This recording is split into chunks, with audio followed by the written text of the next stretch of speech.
Geometrical isomerism में only ये 5 properties ऐसी हैं जिनसे रिलेटेड क्वेश्चंस एग्जाम में पूछे जाते हैं और आज हम इन्हीं 5 प्रॉपर्टीज पर आपसे डिस्कस करेंगे। हेलो स्टूडेंट्स, आप सबका स्वागत है आपके प्यार से चैनल केमिस्ट्री सार में। और आज हम पढ़ेंगे ज्योमेट्रिकल आइसोमेरिज्म की प्रॉपर्टीज। ज्योमेट्रिकल आइसोमेरिज्म कौन से कंपाउंड शो करते हैं?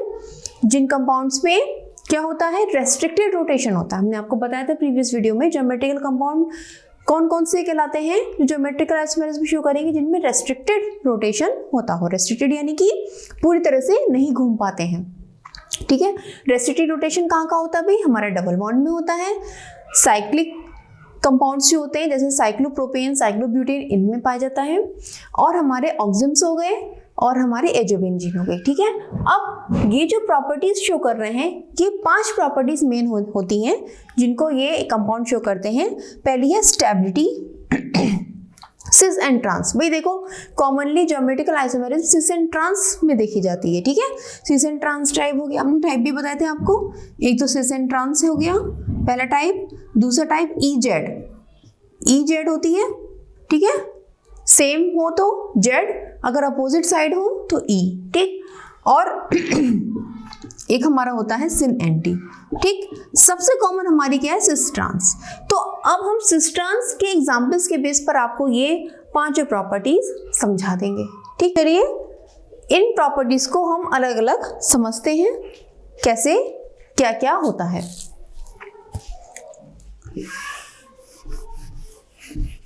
सबसे पहली प्रॉपर्टी हम लेते हैं स्टेबिलिटी।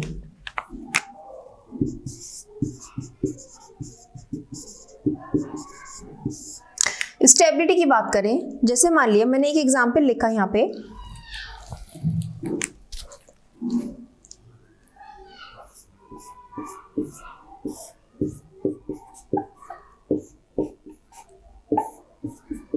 ये कौन सा है? ये कौन सा कंपाउंड है भाई? 4 कार्बन है। 4 कार्बन है यानी कि ब्यूट। 1 2 3 4, 2 पर डबल बॉन्ड तो यानी कि 2 ब्यूटीन। ठीक है, हमारा क्या कंपाउंड है? 2 ब्यूटीन। अब चूंकि CH3 दोनों एक ही साइड है तो ये कौन सी फॉर्म है? Cis 2 butene. अब मैं इसकी ट्रांसफॉर्म बनाऊं,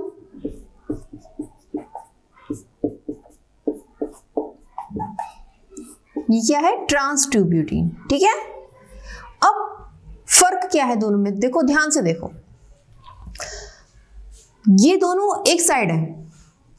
ये कौन सा इफेक्ट डालेंगे? स्टेरिक इफेक्ट डालेंगे। ठीक है, स्टेरिक इफेक्ट डालेंगे। स्टेरिक इफेक्ट से क्या क्रिएट होगा? रिपल्शन क्रिएट होगा। और रिपल्शन क्रिएट होने की वजह से एक दूसरे को ये रिपेल करेंगे। जब रिपेल करेंगे तो क्या ये स्ट्रक्चर स्टेबल हो सकती है? आप खुद बताओ, क्या ये स्ट्रक्चर स्टेबल हो सकती है? नहीं, इसकी स्टेबिलिटी कम हो जाती है। स्टेबिलिटी क्या होती है? कम हो जाती है। जबकि ट्रांस के केस में एक इधर साइड एक इधर साइड, स्टेबिलिटी ज़्यादा होती है। यहाँ कोई भी ऐसा रिपल्शन क्रिएट नहीं होता जिसकी वजह से स्टेबिलिटी ज़्यादा हो जाती है। तो स्टेबिलिटी का ऑर्डर क्या है?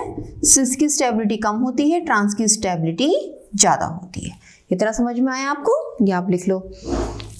ठीक, अब एग्जाम्पल हम ये रहने देते हैं, सेकंड पॉइंट को समझते हैं।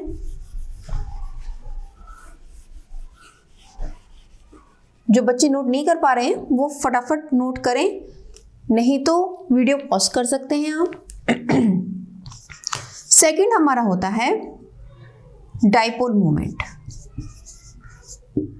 सेकंड प्रॉपर्टी हमारी डाइपोल मोमेंट। बच्चों, डाइपोल मोमेंट का मतलब क्या होता है? डाइपोल मोमेंट पोलैरिटी से कनेक्टेड है। किसी भी कंपाउंड में, ऑर्गेनिक कंपाउंड में पोलैरिटी होती है, बिल्कुल नॉन पोलर वो नहीं होते हैं, पोलैरिटी डेवलप होती है। अब पोलैरिटी किस डायरेक्शन में होगी? देखो, ये पोलैरिटी डिसाइड करता है -I और +I इफेक्ट। हर एक जो भी हमारे पास ग्रुप जुड़ा हुआ है किसी भी कार्बन से, उसकी अपनी एक प्रॉपर्टी होती है, या तो वो इलेक्ट्रॉन को अपनी ओर खींचता है या इलेक्ट्रॉन को छोड़ता है। अब ये जो CH3 ग्रुप है, जितने भी अल्काइल ग्रुप है, ये इलेक्ट्रॉन को रिलीज करते हैं, इनके अंदर रिलीजिंग प्रॉपर्टी होती है। तो इनका रिजल्टेंट डाइपोल मोमेंट किसकी ओर जाएगा? कार्बन की तरफ। ठीक है, कार्बन की तरफ हो जाएगा, यानी कि रिजल्टिंग डाइपोल मोमेंट नीचे की ओर गया, यानी कि डाइपोल मोमेंट यहाँ 0 नहीं होगा।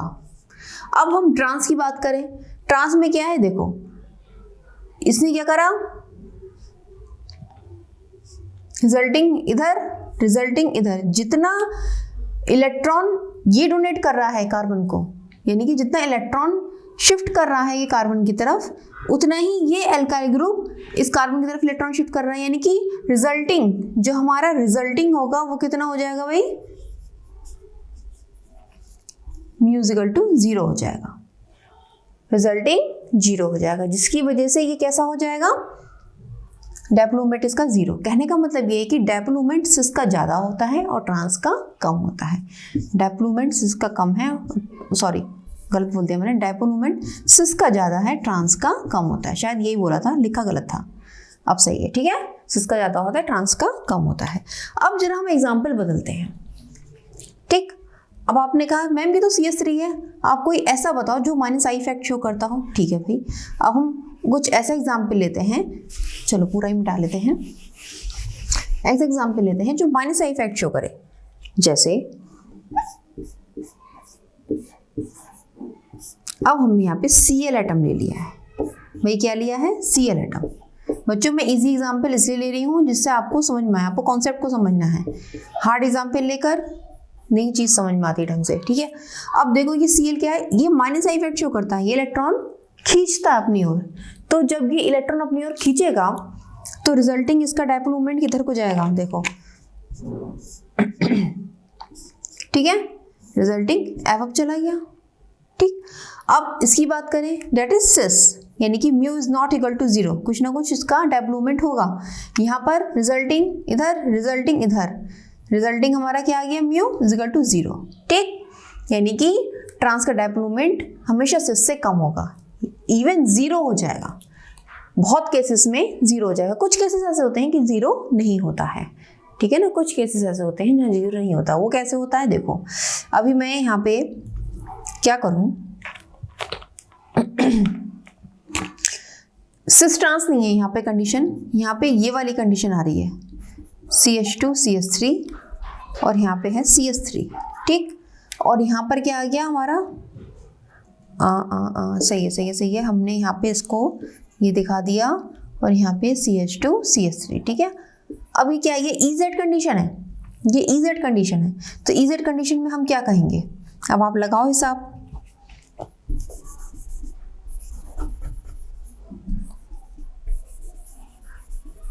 अब देखो आप बताओ मुझे, ये EZ, ये कौन सी कंडीशन है भाई, ये Z कंडीशन है, सेम साइड, ये अपोजिट है, E हो गया, ठीक है। इसका रिजल्टिंग ये क्या करेगा, इधर की ओर देगा, ठीक। इसका रिजल्टिंग इधर की ओर देगा, नेट इधर को चला जाएगा, ठीक,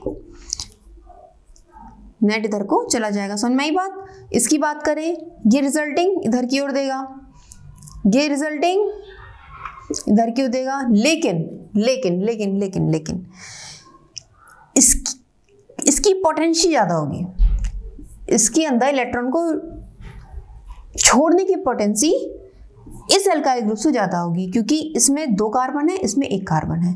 तो यहाँ पर इस केस में यहाँ पे mu is not equal to 0, but mu यहाँ भी इज नॉट इक्वल टू 0,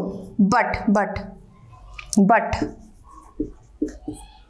मान लिया इसको मैंने μ1 कहा, इसको μ2 कहा, μ2 इज एवर एंड एवर, कह सकते हैं for ever less than μ1।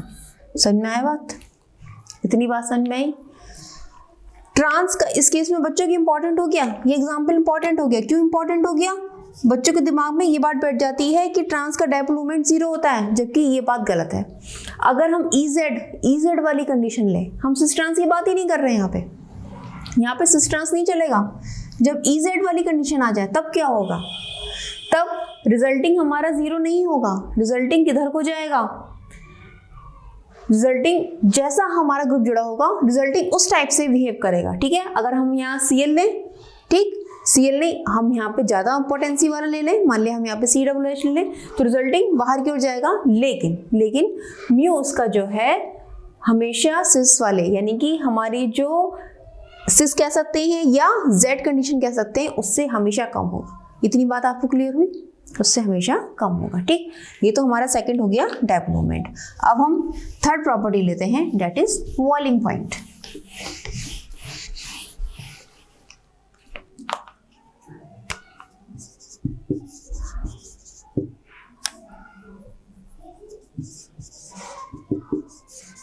Boiling point, BP, blood pressure मत कह देना से, दैट इज बॉइलिंग पॉइंट। ठीक भाई, हमारा तो बीपी होता है इंसानों का, जानवरों का भी, सब लिविंग बीइंग्स का, लेकिन कंपाउंडों का बॉइलिंग पॉइंट होता है। भाई तुम अपना बॉइलिंग पॉइंट थोड़ा ना बताओगे, तुम तो अपना बीपी बताओगे, ये अपना बॉइलिंग पॉइंट बताते हैं ना। चलो भाई,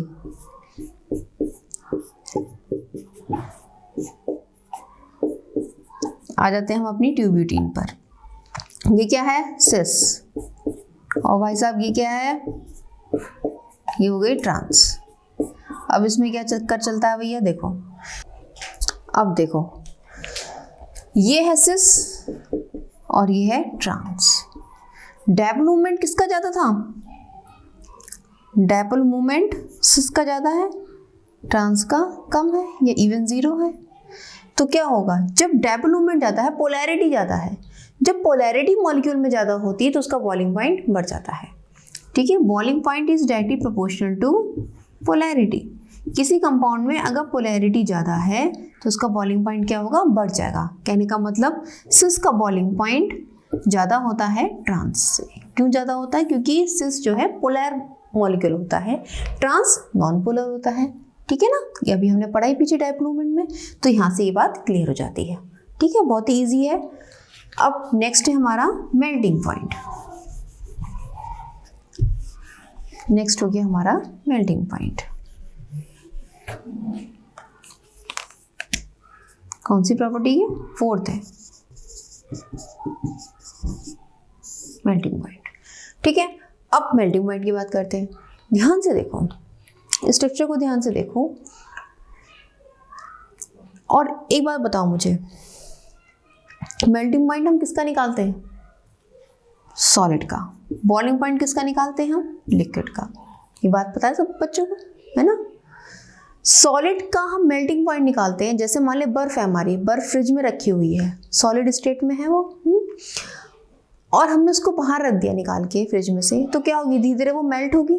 तो हम निकालते हुए इसका मेल्टिंग पॉइंट क्या है? 0 डिग्री सेंटीग्रेड से जैसे ही टेम्परेचर बढ़ेगा धीरे धीरे मेल्ट होती चली जाएगी, 0 डिग्री सेंटीग्रेड मेल्टिंग पॉइंट हो गया। ठीक है, अब ऐसी केस में इन कंपाउंड्स में होता है, ये कंपाउंड भी मेल्ट होते हैं अपनी सॉलिड स्टेट से, जब लिक्विड स्टेट में आते हैं मेल्ट होते हैं। ठीक है, अब मुझे एक बात ये बताओ, मेल्ट होने का मतलब क्या है?